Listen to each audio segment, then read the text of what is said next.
কতকগুলো লেটার পাশাপাশি বসে তৈরি হয় ওয়ার্ড, আর সেই সব লেটারগুলোর সম্মিলিত উচ্চারণই হয় ওই ওয়ার্ডের উচ্চারণ। তবে ইংরাজিতে বেশ কিছু ওয়ার্ড আছে যাদের উচ্চারণে বিভিন্ন লেটার অংশ নেয় না, বরং তারা নিঃশব্দে বসে। এই সব লেটারগুলোকে সাইলেন্ট লেটার বলে। এই সব সাইলেন্ট লেটারগুলোকে আমাদের গুরুত্ব সহকারে মনে রাখতে হবে, তবেই আমরা ইংরাজিতে কথা বলার সময় সঠিকভাবে উচ্চারণ করতে পারব, বা লেখার সময় আমরা স্পেলিং মিস্টেক বা বানান ভুল এড়াতে পারব।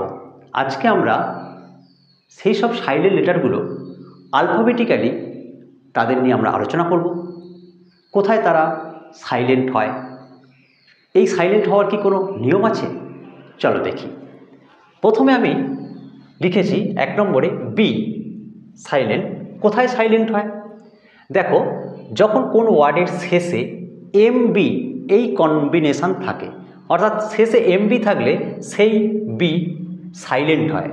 যেমন বম, বিওএমবি। একইভাবে কম, ল্যাম্প। ওকে। আবার দেখো, শেষে যদি বিটি এই কম্বিনেশন থাকে তাহলেও সেই বি সাইলেন্ট হয়। এই যে আমি ক্রস দিয়েছি, মানে বি এর উচ্চারণ থাকে না, অর্থাৎ বি সাইলেন্ট। ওকে। যেমন ডেট, ডিবিটি। দেখো ডাউট, এই যে বিটি উচ্চারণ নেই, ডাউট। ওকে। পরবর্তী দেখো সাইলেন্ট লেটার হচ্ছে সি। যদি এসসির কম্বিনেশন থাকে যে ওয়ার্ডে, সেখানে এসের পরে সি সাইলেন্ট থাকে, অর্থাৎ উচ্চারণ হয় না। যেমন muscle, scent, scenery, science, etcetera. Okay. আবার দেখো সি আর কোথায় সাইলেন্ট থাকে না, সি কে বা সি কিউ যদি কম্বিনেশন থাকে, অর্থাৎ কে এর আগে সি বা কিউ এর আগে যদি সি থাকে, তাহলে সেই সিও সাইলেন্ট হয়। যেমন অ্যাকনলেজ, অ্যাকোয়ার। ওকে। দেখো 3 নম্বর লিখেছি ডি। কোথায় সাইলেন্ট হয় না, যদি ডিজির কম্বিনেশন থাকে সেক্ষেত্রে ডিটা সাইলেন্ট হয়। যেমন বাজেট, ফ্রিজ। ওকে। আবার দেখো কিছু কমন ওয়ার্ড আছে যেখানে ডি সাইলেন্ট থাকে, ডি এর উচ্চারণ হয় না। যেমন হ্যান্ডসাম, হ্যান্ডকারচিপ, ওয়েডনেসডে। এই যে আমি লিখেছি, দেখো এগুলোতে ডি এর কোনো উচ্চারণ হয় না। ওকে। আবার ই কখন সাইলেন্ট থাকে? যদি কোনো ওয়ার্ডের শেষে ই থাকে তাহলে ই সাইলেন্ট হয়। যেমন গেভ, ড্রাইভ, রাইট। ওকে। পরবর্তী দেখো জি কখন সাইলেন্ট হয়? যদি জিএন এই কম্বিনেশন থাকে তখন সেই জি সাইলেন্ট হয়। যেমন সাইন, ফরেন। তবে এক্ষেত্রে ব্যতিক্রমও আছে। দেখো সাইন জিএন কম্বিনেশন, তাই জি এর উচ্চারণ হয় না, কিন্তু যখন আমি সিগনেচার লিখছি তখন কিন্তু দেখো কিভাবে দুটো আলাদা আলাদা সিলেবালে ভাগ হয়ে যাচ্ছে, সিগনেচার। ওকে। এক্ষেত্রে কিন্তু জিএন এর কম্বিনেশন থাকলেও এখানে জি এর উচ্চারণ হয়। ওকে। ম্যাগনেট, এক্ষেত্রেও জি এর উচ্চারণ হয়। ওকে। যদিও জি এরপর এন আছে, তা সত্ত্বেও কিন্তু জি এর উচ্চারণ হয়। জিএইচ এর যদি কম্বিনেশন থাকে এবং সেই জিএইচ এর আগে যদি কোনো ভাওয়েল থাকে, ভাওয়েল আমরা জানি এই আই ও ইউ, সেই এই আই ও ইউ এর মধ্যে কেউ যদি থাকে এবং তারপরে যদি জিএইচ এর কম্বিনেশন থাকে তাহলে সেই জিএইচ এর উচ্চারণ হয় না। যেমন কফ, ঠিক আছে, সরি, যেমন হাই, থট। ঠিক আছে। এক্ষেত্রে দেখো দেখো এখানে জিএইচ এর কম্বিনেশন আছে এবং তার আগে আই আছে ভাওয়েল, তাই এখানে জিএইচ এর উচ্চারণ নেই। একইভাবে থট, এক্ষেত্রে দেখো জিএইচ এর আগে ও বা ইউ দুটো ভাওয়েল আছে এবং দেখো জিএইচ এর উচ্চারণ নেই। ওকে। এরপর জিএইচ এর উচ্চারণ অনেক সময় দেখি আমরা জিএইচ আছে কিন্তু জিএইচ এর উচ্চারণ না হয়ে ফ হয়, অর্থাৎ এফ এর উচ্চারণ হয়। যেমন লাভ, কফ। ঠিক আছে। এবারে 7 নম্বর দেখো এইচ। এইচ কখন সাইলেন্ট থাকে? দেখো শব্দের শুরুতে যদি এইচ থাকে তাহলে এইচ সাইলেন্ট হয়। যেমন আওয়ার, এয়ার, অনেস্ট আমরা বলি না, তাহলে সেখানে এইচ দিয়ে শুরু, অথচ শব্দের শুরুতে এইচ কি থাকে? সাইলেন্ট থাকে।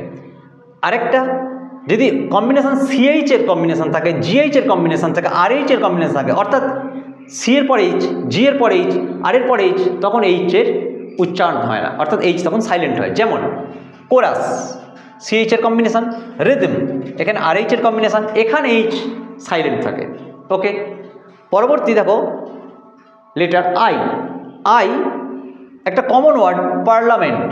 এই পার্লামেন্টে আই এর কোনো উচ্চারণ হয় না, সাইলেন্ট থাকে। পরবর্তী স্লাইডে আমরা পরবর্তী যেসব সাইলেন্ট লেটার আছে সেগুলো দেখব। কে যখন শব্দের শুরুতে বসে, যেমন নাইফ, নি, নো ইত্যাদি, এক্ষেত্রে কে দিয়ে শুরু হয়েছে এবং কেটা সাইলেন্ট আছে। এল, যদি ভাওয়েল এ, ও, ইউ এর পরে কখনো শব্দে এল থাকে তাহলে সেই এল সাইলেন্ট হয়, যেমন হাফ, ফক। তবে এক্সেপশানও আছে, যেমন হ্যালো, দেখো এর পরে এল আছে কিন্তু এই এলের উচ্চারণ হচ্ছে ওয়াক। এখানে কিন্তু এই বাল্কের ক্ষেত্রে দেখো এলের আগে ইউ আছে কিন্তু এই এলের উচ্চারণ হচ্ছে। এই জাতীয় ব্যতিক্রমগুলো আমাদের মাথায় রাখতে হবে। এন, শব্দের শেষে যদি এন থাকে তাহলে সেই এন সাইলেন্ট হয়, যেমন অটম, কলম। ওকে, শব্দের শুরুতে যদি পিএস বা পিএন এর কম্বিনেশান থাকে তাহলে সেই পি সাইলেন্ট হয়, যেমন সাইকোলজি, এখানে পিএস এর কম্বিনেশান শুরুতেই, এখানে নিউমোনিয়া শুরুতেই পিএন এর কম্বিনেশান, এখানে দেখো এই দু ক্ষেত্রেই পি সাইলেন্ট। ওকে, এস এল, এই যদি কম্বিনেশান হয় কোনো শব্দে, এস এল এর যদি কম্বিনেশান থাকে তাহলে সেক্ষেত্রে এস সাইলেন্ট হয়, অর্থাৎ যেমন আইল্যান্ড, আইলেট, দেখো এস এল এর কম্বিনেশান, এস এল এর কম্বিনেশান, এই দু ক্ষেত্রেই আমরা দেখছি কি এসটা সাইলেন্ট। ওকে, এরপর সাইলেন্ট টি। কিছু কমন ওয়ার্ড আছে যেখানে টি একদম নিঃশব্দে থাকে, অর্থাৎ চুপ করে থাকে। দেখো আমরা উচ্চারণে এর উপস্থিতি বুঝতে পারি না, যেমন লিসেন, দেখো এ টি আছে অথচ এর উচ্চারণ আমরা বুঝতেই পারছি না। ম্যাচ, ক্যাচ, অফেন এই জাতীয় শব্দ। আবার ইউর ক্ষেত্রে ইউ এর আগে যদি জি থাকে এবং তারপরে যদি কোনো ভাওয়েল থাকে সেক্ষেত্রেও ইউ এর উচ্চারণ হয় না, যেমন গেস্ট, গিটার, গার্ড এই জাতীয়। ইউ এর আগে জি আছে তারপরে ভাওয়েল ই, বা এক্ষেত্রে আই আছে, দু ক্ষেত্রেই ইউ এর কোনো উচ্চারণ নেই, ইউটা সাইলেন্ট লেটার। ডাব্লিউ, শুরুতে যদি ডাব্লিউ আর এর কম্বিনেশন থাকে সেক্ষেত্রে ডাব্লিউ সাইলেন্ট হয়, যেমন রং, রিস্ট, দেখো ডাব্লিউ আর এর কম্বিনেশন দিয়ে শুরু হয়েছে ওয়ার্ডটা কিন্তু ডাব্লিউর কোনো উচ্চারণ নেই, এটা সাইলেন্ট। আবার কিছু কমন ওয়ার্ড আছে যেখানে ডাব্লিউর উচ্চারণ হয় না, যেমন হু, ডাব্লিউ দিয়ে শুরু কিন্তু ডাব্লিউর উচ্চারণ হয় না। অ্যান্সার আমরা বলি কিন্তু এই আনসার এক্ষেত্রে ডাব্লিউটার কোনো উচ্চারণ হয় না। টু, এক্ষেত্রেও ডাব্লিউটার কোনো উচ্চারণ নেই। ওকে।